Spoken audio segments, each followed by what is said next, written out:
अस्सलाम वालेकुम नाजरीन, आपका मेज़बान हाफिज़ फ़ैसल आपकी खिदमत में हाज़िर है और आप देख रहे हैं फ़ाइक न्यूज़। नाजरीन, जैसा कि आप लोगों को मालूम है कि हमारे चैनल के अंदर जो है वो स्टूडेंट एकेडमिक एडवाइजिंग के नाम से एक सीरीज़ मौजूद है, जिस सीरीज़ को माशाल्लाह होस्ट करते हैं मोहम्मद इरफान साहब, जो कि गोल्ड मेडलिस्ट हैं फ्राम बाईस सरगोदा और यूनिवर्सिटी ऑफ पंजाब से माशाल्लाह BS इंग्लिश कर रहे हैं। तो नाजरीन, इनसे बातचीत करते हैं और इनसे मज़ीद जानते हैं कि किस तरीके से जो है स्टूडेंट्स को जो है वो अपने स्टडी से रिलेटेड जो है वो किस तरह कॉन्शियस होना चाहिए और किस तरह अपनी पढ़ाई को जो है वो बेहतर से बेहतर जो है वो बनाया जा सकता है। तो नाजरीन, आएँ इनसे बात करते हैं। अस्सलाम वालेकुम।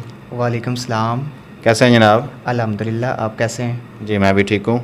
मैट्रिक में, इंटर में, इवन के यूनिवर्सिटी के स्टूडेंट्स को एक प्रॉब्लम पेश आती है कि वो अपना लेक्चर जो है वो किस तरीके से जो है वो प्रिपेयर करें। जी इरफान साहब, नाजरीन को बताइएगा कि उनको कौन सा ऐसा मेथड अपनाना चाहिए कि वो बेहतर से बेहतर तरीके से लेक्चर को जो है वो प्रिपेयर कर सकें और लेक्चर को प्रिपेयर करने के बाद जो एग्ज़ाम्स के लिए जो है वो फुली प्रिपेयर्ड हो सकें। It's a very good question. अगर मैं आपके सवाल को 2 पार्ट्स के अंदर आंसर करूं तो मेरे ख्याल में ये ज़्यादा बेहतर रहेगा। लेक्चर तैयार करने की तरफ जाने से पहले स्टूडेंट्स को चाहिए कि वो 2 चीज़ों के ऊपर बहुत ज़्यादा तवज्जो दें। नंबर 1 कि जब लेक्चर हो रहा तो उसको पूरी तवज्जो के साथ सुनें, अपना ध्यान उधर उधर ना करें। They should be fully attentive while they are taking the lecture, कि टीचर क्या कह रहा है। अगर किसी चीज़ की, किसी कॉन्सेप्ट की समझ नहीं आई तो उससे सवाल के ज़रिए टीचर से दोबारा पूछा जाए। नंबर 2 ये कि टीचर जो पढ़ा रहा है स्टूडेंट्स को चाहिए कि उसे अपने नोटबुक के ऊपर, अपने रजिस्टर के ऊपर उसके मेन पॉइंट्स को लिख लें। अगर स्टूडेंट्स ये 2 काम करते हैं तो उनके लिए इस लेक्चर को तैयार करना बहुत आसान हो जाता है। घर जाकर इस टॉपिक को, इस चैप्टर को बुक से निकालें और इससे के रेलिवेंट जो उन्होंने पॉइंट्स अपने रजिस्टर या नोटबुक के ऊपर लिखे हैं उनको पढ़ें और उस चैप्टर को, उस टॉपिक को पढ़ें तो वो ईज़िली तैयार हो जाएगा। अब मैं आता हूँ इस क्वेश्चन के दूसरे पार्ट की तरफ कि एग्ज़ाम आ गए, एग्ज़ाम की कैसे प्रिपरेशन करनी है। तो मेरे ख़्याल में फैसल साहब, स्टूडेंट्स को चाहिए कि डेली का काम वो डेली करते रहें और उन्हें एक स्केड्यूल बनाना चाहिए कि मैंने इतना काम इतने टाइम पीरियड के अंदर अंदर मैंने रिवाइज़ करना है। तो मेरे ख़्याल में इस तरह अगर ये स्टूडेंट्स ऐसा काम करते हैं, ऐसा शेड्यूल बनाते हैं तो उनकी एग्ज़ाम की प्रिपरेशन भी लेक्चर प्रिपरेशन के साथ साथ बहुत अच्छी हो जाती है। इरफान साहब, बहुत से स्टूडेंट ऐसे होते हैं कि जो ना तो लेक्चर को ठीक तरीके से जो है वो तवज्जो से सुनते हैं और ना ही उसके नोट्स बनाते हैं। तो आप ऐसे स्टूडेंट्स को क्या तजवीज़ करेंगे?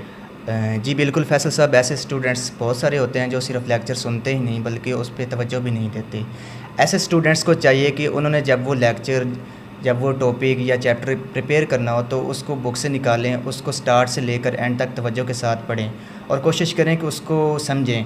अगर इस तरह समझ नहीं आती तो उस चैप्टर को, उस टॉपिक को, उसको 3 पार्ट्स के अंदर डिवाइड कर दें। सबसे पहले फर्स्ट पार्ट को पढ़ें, उसके अंदर जो मेन चीज़ें हैं, जो कीवर्ड्स हैं उनको हाईलाइट या अंडरलाइन कर दें।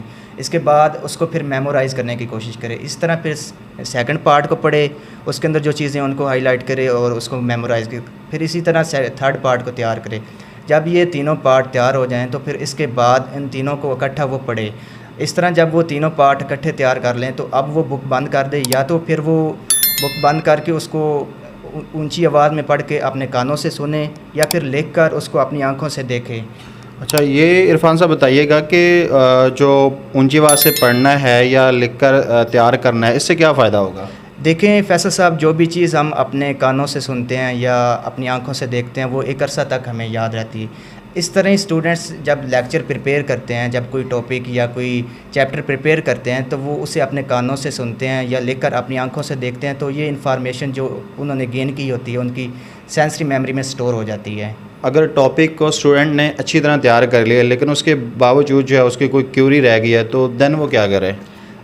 देखिए फैसल साहब, उन्होंने इस तरह टॉपिक को, चैप्टर को अच्छी तरह तैयार कर लिया लेकिन इसके बावजूद अगर उनकी कोई क्वेरी, कोई क्वेश्चन रह गया, कोई ऐसा कॉन्सेप्ट है जिसकी उन्हें प्रॉपर समझ नहीं आई, उन्हें चाहिए कि वो अपने क्लासमेट के साथ डिस्कशन करें, अपने टीचर के साथ डिस्कशन करें, उनसे क्वेश्चन करें। जो भी चीज़ उन्हें समझ नहीं आ रही उसके बारे में डिस्कशन करके उसकी क्लैरिफिकेशन करें। जिस तरह वो क्वेश्चन आंसर सेशन होगा, डिस्कशन होगी तो उनकी जो इन्फॉर्मेशन है लेक्चर की, टॉपिक की, चैप्टर की, वो सेंसरी मेमोरी से उनकी टेम्परेरी मेमोरी में शिफ्ट हो जाएगी। अच्छा, ये भी बताइएगा कि जो स्टूडेंट्स अपने प्रीवियस लेक्चर्स को याद रखने में, मेमोराइज़ रखने में मुश्किल पेश करते हैं तो उनको क्या करना चाहिए? ऐसे स्टूडेंट्स को चाहिए कि जो उन्होंने टॉपिक या लेक्चर प्रिपेयर किया है उसको 24 घंटों के अंदर अंदर दोबारा 2 दफ़ा रिवाइज़ करें। इसके बाद जो उन्होंने उससे पहले एक दिन का लेक्चर लिया उसको 5 मरतबा रिवाइज़ करें, उससे एक रोज़ वाले लेक्चर को 4 दफ़ा रिवाइज़ करें और जो मज़ीद उससे एक रोज़ पहले का उसको 3 दफ़ा रिवाइज़ करें।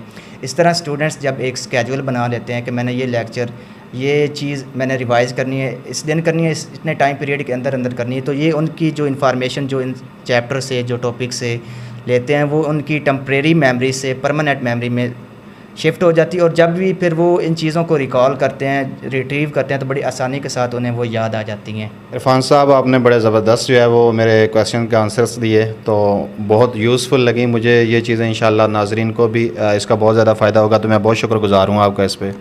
Thank you so much. तो नाज़रीन, मेरे साथ मौजूद थे मोहम्मद इरफान साहब, जो कि गोल्ड मेडलिस्ट हैं फ्राम बाईस सरगोदा और BS इंग्लिश कर रहे हैं फ्राम यूनिवर्सिटी ऑफ पंजाब से। तो इनके साथ मेरा सेशन हुआ। उम्मीद करता हूँ कि ये बड़ा ज़बरदस्त किस्म का आपको सेशन जो है वो महसूस हुआ होगा। नाज़रीन, इसी के साथ अपने मेज़बान हाफिज़ फ़ैसल को दीजिए इजाज़त। देखते रहें फ़ाइक न्यूज़। अल्लाह हाफिज़।